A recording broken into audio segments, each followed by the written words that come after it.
Right, have we got everybody? Are we there?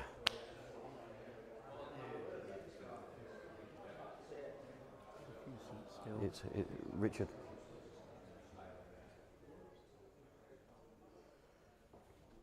Richard, are you joining us? Good man. Right, welcome back, gentlemen and ladies. Hope you've all enjoyed your lunch. You're all suitably fed and watered.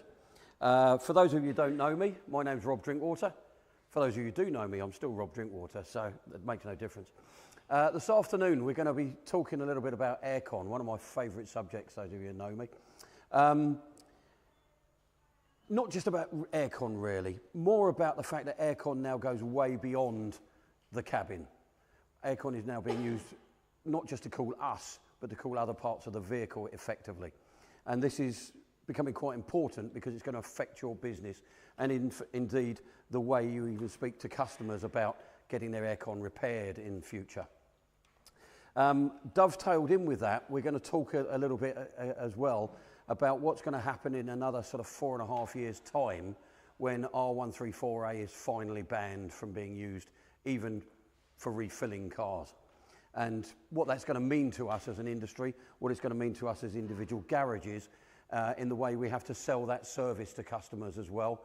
Because, again, we're going to be having some difficult conversations with customers because if we're doing it properly, it's a proper retrofit. Whereas Joe Bloggs down the road might be just sticking any old gas in there for 50 quid. And it's about having that conversation with customers about legalities, costs, and doing the job right. So we'll have a little foray into that as well in a few moments.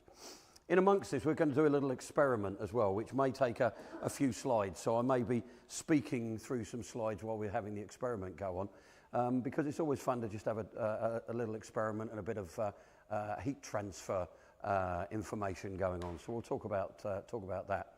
So basically, yeah, we're going to be oops, sorry, gone one too far there. Got a bit excited with my button pressing there.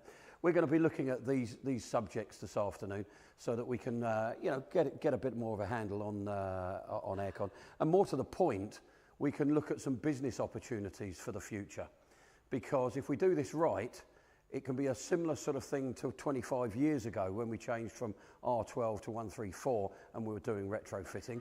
But think of the scale of difference. Those of you who are old enough to remember that change 25 years ago, think of the scale of difference here. How few cars had R12 back then, whereas how many cars have got R134 now.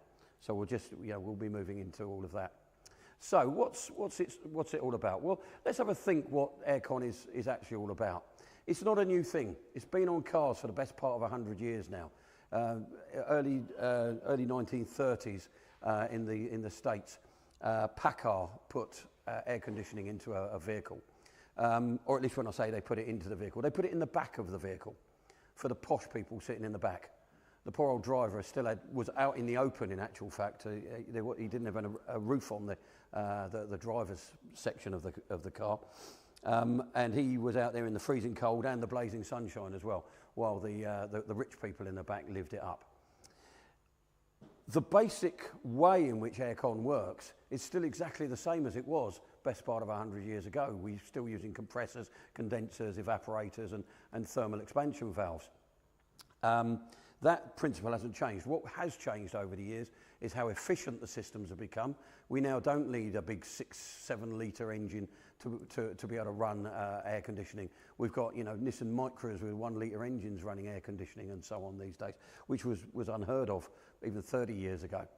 So the systems have evolved over the years, and we've also changed refrigerants over the years onto refrigerants that are, I won't say environmentally friendly, but considered to be less environmentally harmful, shall we say.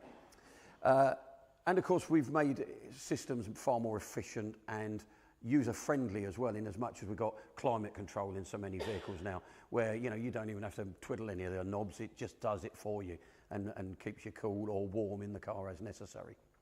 So it's a developed system. It's developed massively over the years. We know the air conditioning system, or anybody who understands air conditioning system, and I have to say, over the years, air conditioning is one of those systems on cars that I believe a lot of technicians know the least about. A lot of technicians have gone and got trained on how other systems work and understand them, but often they don't really understand how air conditioning actually works. They do servicing of air conditioning with an integrated machine. They may even go and find some leaks, but they're not really doing diagnostics to find faults with air conditioning systems because they're perhaps not knowledgeable enough on them. But that's not a problem. We can deal with that. But we need to understand that any air conditioning system works by the thermodynamics of heat exchange, transferring heat energy from one place into a medium, in this case the refrigerant, and then transporting that to another place and getting rid of it to the outside world. So the principles, as I say, haven't changed in the 100 years or so that we've had air conditioning. And we're just going to do a quick little experiment, which Wilf's going to give me a hand with when he's finished his swig of tea there, to demonstrate a bit of heat transfer. It does mean that we're going to have a zoom-in camera here because it's not, you guys aren't going to be able to see this too easily. So this is the first really dangerous experiment of the afternoon, but it's not the most dangerous experiment this afternoon because Mr. Crook, I think, will try and cook us this afternoon, won't he? But there we go. So I'm just going to fill this pot. Should have put the gloves on, really. Not fill it at all, actually. I'm going to go to a line in the pot there with butane. So this is not dangerous at all. I would advise no one lights up a cigarette right now. But butane boils at about -1 degree C. So I'm going to pop my little thimble of water in there now.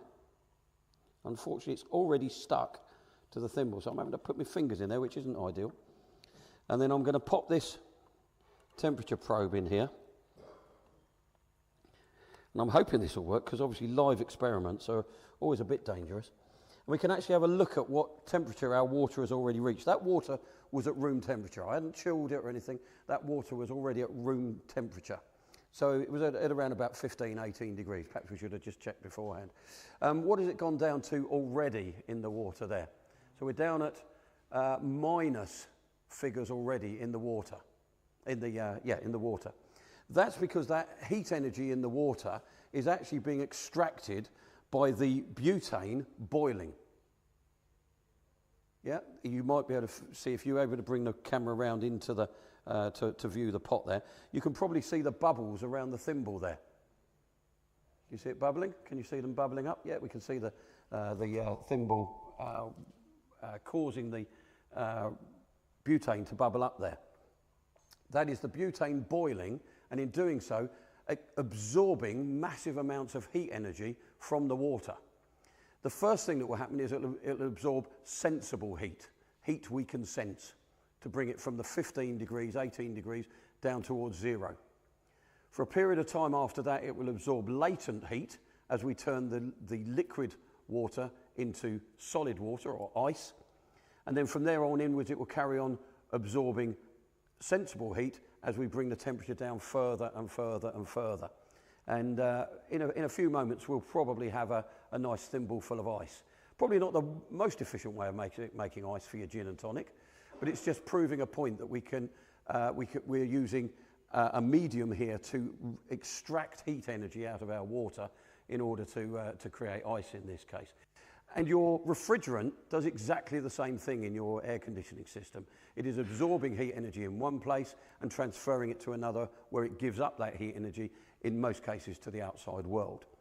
Okay, we'll come back to that in a moment. If Wilf doesn't mind hanging on there for a few more moments, we'll hopefully have a nice little thimble of ice, and yeah, hopefully we'll see that in a moment. So carrying on with the presentation, let's have a look at what's going on out there. So it's the heat exchange principles, the role of refrigerants that is the important thing with our air conditioning here. And this is where understanding the thermodynamics of air conditioning is really important when it comes to actually diagnosing and repairing faults. So air conditioning has evolved as much as anything because we've changed the refrigerants over the years. We've also gone into variable speed compressors. So by having variable displacement, and now with electric vehicles, variable speed compressors, we can actually make it so as we only produce as much pressure as we need, not a case of having excess pressure that then requires the system to shut down and then turn back on and cycle in and out all the time. So by having these much more eco-friendly systems, that's very important, obviously, when we're getting into EVs particularly, because we only carry a certain pot of energy with us, don't we? And it takes quite a long time to refill that pot of energy called the battery. So therefore, we want to make our air conditioning systems just about as efficient as they can possibly be. How's our temperature doing now, Wilf? Interesting. We had it down to -5 for a moment, then Yep. it shot back up. And to it's come back up. -3. Okay, it's probably running out of energy now. Now, as you can see there, my probe is now stuck in there. And if anybody, Richard, you're a man who likes ice in his wine. I mean, not at all. Not at all. I think you can confirm that's nice, a nice solid block of ice in my thimble there. Yeah, because it's a bit dimpled, it doesn't want to fall out very easily. But yeah, we've made ice out of butane, so the experiment worked. Yeah, I think a round of applause just for the experiment. Thanks, Will, for your help there with that one. Excellent. An experiment on a training session that actually worked. Brilliant. So, moving on then with what we're talking about in our presentation here. Let's just sort of see where we've been at with cabin cooling. Cabin cooling we've had for the best part of 100 years, as I say, with the compressor doing the job of compressing the refrigerant and creating the pressure, our condenser being a means of removing some of that heat energy, particularly the latent heat energy. The expansion valve creating the high and low pressure zones, and then the evaporator absorbing heat energy from inside the vehicle, transferring it to the refrigerant and starting the cycle all over again back to the compressor.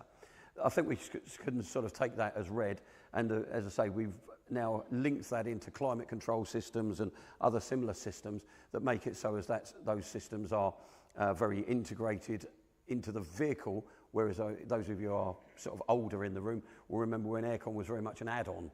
In fact, you sometimes found it was dealer fitted rather than fitted at the factory in the old days, whereas now it's obviously all very integrated.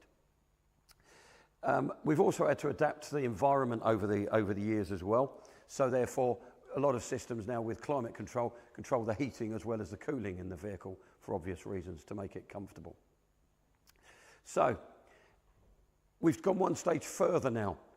With more and more vehicles, we're seeing the air conditioning system being linked into other parts of the vehicle.